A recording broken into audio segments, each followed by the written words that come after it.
بسم اللہ الرحمن الرحیم۔ السلام علیکم ناظرین، کیا آپ جانتے ہیں کہ آپ کا سب سے بڑا دشمن آپ کا ایگو ہے؟ اکثر جب ہمیں کم عمری میں ہی کامیابیاں ملنی شروع ہو جاتی ہیں تو تب ہمارے پاؤں زمین پر ہی نہیں ٹکتے۔ انسان کامیابیوں کا سارا کریڈٹ خود کو دینے لگتا ہے اور ایگو کا شکار ہو جاتا ہے۔ یہی ایگو پھر انسان کو کامیابی سے ناکامی کی طرف لے آتی ہے۔ آج ہم اس ویڈیو میں ریان ہالیڈے کی بک ایگو از اینمی کی سمری بیان کریں گے۔ پھر دنیا میں کسی بھی انسان کی زندگی کو دیکھیں تو وہ ان تین سٹیجوں میں کسی ایک پر ہوگا۔ Number 1 aspire, number 2 success, number 3 failure. Aspire stage وہ ہے جب ہم کچھ اچیو کرنے کے راستے پر ہوں۔ سکسیس سٹیج پر ہم نے جو چاہا تھا وہ حاصل کر لیا، اور جب ہم ایسپائر سے سکسیس تک پہنچنے میں فیل ہو جائیں تو اسے فیلئر کہیں گے۔ ان تین سٹیجوں پر ہمارے ساتھ جو چیز موجود ہوتی ہے وہ ہے ہماری ایگو، اور یہی ایگو ہماری سب سے بڑی دشمن ہوتی ہے۔ اگر ہم کامیاب لوگوں کا مطالعہ کریں تو وہ لوگ ہمیں کانفیڈنٹ ضرور نظر آئیں گے لیکن ایگو کا شکار نہیں۔ یہ ایسے ہی ہے جیسے غصہ انسان کے چہرے پر عیاں ہو جاتا ہے، اسی طرح ایگو بھی بیہیویئر میں نظر آ جاتی ہے۔ وہ کون سی ٹیکنیکس ہیں جن کو استعمال کر کے ہم اپنی ایگو کو کنٹرول کر سکتے ہیں اور ہم کامیاب ہو سکتے ہیں؟ پہلی سٹیج ہے ایسپائر۔ اس سٹیج پر ہم بڑے بڑے گولز کو اچیو کرنا چاہتے ہیں، جیسے CSS کی تیاری کرنا، میڈیکل یا انجینئرنگ یونیورسٹی میں داخلے کے لیے انٹری ٹیسٹ کی تیاری کرنا، کسی کاروبار کی پلاننگ وغیرہ۔ یہ شروع کا دور ہی سب سے زیادہ مشکل ہوتا ہے، کیونکہ کسی بھی کام کی شروعات میں ہم زیادہ ایکسائٹڈ بھی ہوتے ہیں اور نروس بھی۔ جب ہم اپنی نروسنس کو چھپانے کے لیے بڑی بڑی باتیں کرنے لگتے ہیں تو یہی ہمارا ویک پوائنٹ ہوتا ہے۔ بڑی بڑی باتیں کرنا بہت آسان ہے کیونکہ ہم اس طرح آسانی سے لوگوں کو اپنی طرف متوجہ کر سکتے ہیں۔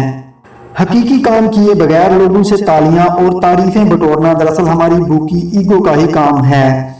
کسی ایک ٹاپک پر کوئی پاگل انسان بھی کئی گھنٹے باتیں کر سکتا ہے، لہٰذا یاد رکھیں دنیا میں ریئر چیز ہے سائلنس۔ اس لیے زیادہ بولنے اور زیادہ سوچنے سے آپ کی طاقت ضائع ہو جائے گی، جس کی وجہ سے آپ اپنا کام شروع نہیں کر سکیں گے۔ زیادہ سوچنے سے آپ کا ایگو ایک امیجنری آڈینس تیار کرتا ہے، جس سے آپ کو لگتا ہے کہ دوسرے لوگ صرف آپ کے بارے میں ہی سوچتے ہیں اور آپ کو ہی دیکھتے ہیں، لیکن حقیقت میں ایسا نہیں ہوتا۔ کالج میں ایک لڑکے نے ایک دن چھٹی کی، جس کی وجہ یہ تھی کہ کینٹین میں اس کی پین پر جوس گر گیا تھا اور اس نے ایک امیجنری آڈینس پیدا کر لی تھی کہ سب اس کے بارے میں ہی سوچ رہے ہوں گے، حتیٰ کہ دوسرے دن یہ لوگ یہ انسیڈنٹ بھول چکے ہوں گے۔ اس لیے یاد رکھیں جتنا آپ کو لگتا ہے اتنا لوگ آپ کے بارے میں نہیں سوچتے۔ آپ نے اکثر دیکھا ہوگا کہ ذہین لوگ اپنی ذہانت کے باوجود وہ کچھ نہیں کر پاتے جو وہ کرنا چاہتے ہیں۔ اصل میں ان کا ایگو ہی ان کو ڈرا کر کام کرنے سے روک رہا ہوتا ہے۔ جب تک آپ خود کو لوگوں کے سامنے پیش نہیں کرو گے تب تک لوگوں کو کیسے معلوم ہوگا کہ آپ کتنے قابل ہیں؟ ابھی تک ہم میں سے بہت سے لوگ ایسپائر سٹیج پر ہوں گے۔ اپنی ایگو کو کنٹرول کرنے کے لیے سب سے اہم چیز اپنے کام پر دھیان دینا اور اپنے کام کو بہتر بنانے کے لیے محنت کرنا ہے۔ مثال کے طور پر اگر آپ کھلاڑی ہیں تو آپ کو یہ بات ذہن میں رکھنی چاہیے کہ اگر آپ پریکٹس نہیں کریں گے تو کوئی دوسرا کھلاڑی پریکٹس کر رہا ہوگا، اور جب آپ سے اس کا سامنا کھیل کے میدان میں ہوگا تو وہ آپ سے جیت بھی سکتا ہے۔ اگر آپ ایسپائر سٹیج پر ہی اپنی ایگو کو کنٹرول کرنا چاہتے ہیں تو ان دو طریقوں کو سیکھ لو۔ نمبر 1 ہمیشہ سٹوڈنٹ بن کر سیکھتے رہو۔ نمبر 2 کم سوچیں اور اپنے کام کو پریکٹس کے ذریعے زیادہ سے زیادہ امپروو کرتے رہیں۔ دوسری سٹیج ہے سکسیس۔ جب ہم ایسپائر سٹیج پر اپنی ایگو کو کنٹرول کر لیں اور کام پر دھیان دیں تو یقیناً کامیابی ملے گی۔ جیسے کامیابی پر ہماری طاقت بڑھتی ہے اسی طرح ہماری ایگو کو بھی طاقت ملتی ہے، اس لیے وہ ہمیں دوسرے طریقوں سے پیچھے دھکیلنے کی کوشش کرے گا۔ کامیابی ملنے پر ہمیں بہت سی رکاوٹوں کا سامنا کرنا پڑ سکتا ہے، مثلاً interviews, award functions, reporters, parties. یہ سب رکاوٹیں آپ کو اپنے حقیقی کام سے دور لے جانے کی کوشش کریں گی، جو آپ کی ایگو کو بہت پسند ہے، کیونکہ اس سے پبلک ایشن جو ملے گی۔ چنگیز خان اپنے بیٹوں کو کہا کرتے تھے کہ جب تک آپ اپنی ایگو نگل نہیں سکو گے اس وقت تک تم لیڈ نہیں کر سکتے، کیونکہ دنیا کا اونچے سے اونچا پہاڑ پر رہنے والا ایک چھوٹا سا جانور جب پہاڑ کی چوٹی پر کھڑا ہوتا ہے تو وہ اس وقت پہاڑ سے اونچا ہی ہوتا ہے۔ جیسے کامیاب ہونا مشکل ہے ویسے ہی اس کامیابی کو برقرار رکھنا بھی مشکل ہے، اس لیے ہمیں اسٹوڈنٹ بن کر سیکھتے اور امپروو کرتے رہنا چاہیے۔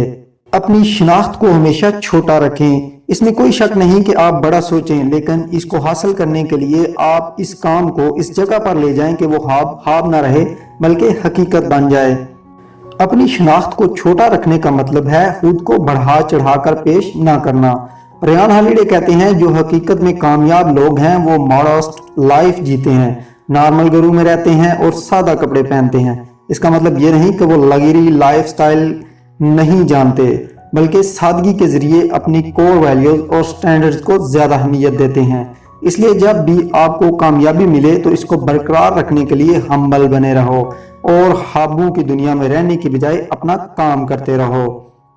تیسری اور لاسٹ سٹیج ہے فیلئر۔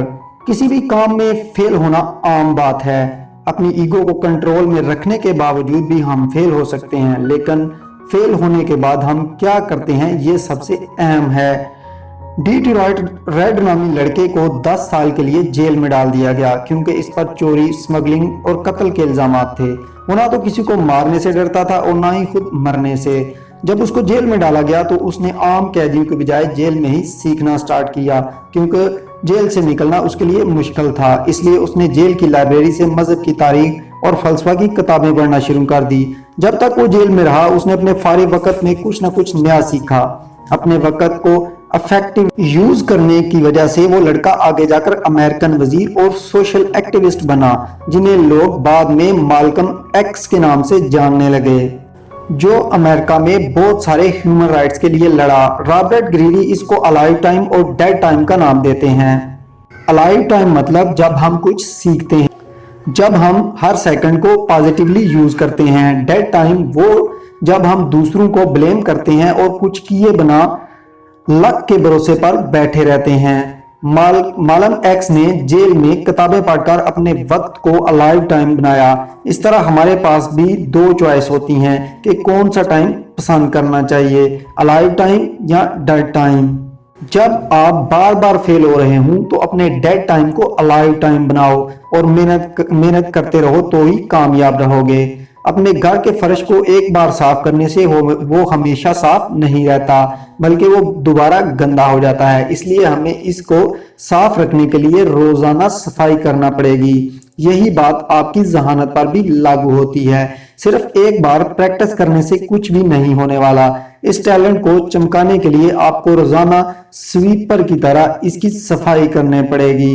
پریکٹس کے ذریعے اپنے ٹیلنٹ کو چمکانا پڑے گا، نہیں تو اس پر زنگ لگ جائے گا۔ ناظرین، آپ کو ہماری یہ بک کی سمری کیسی لگی کمنٹ میں ضرور بتائیے گا۔ ویڈیو اچھی لگے تو لائک کر دیں، اگر آپ ہمارے چینل پر نئے ہیں تو ہمارے چینل کو سبسکرائب کر دیں۔ ویڈیو دیکھنے کا شکریہ، اللہ حافظ۔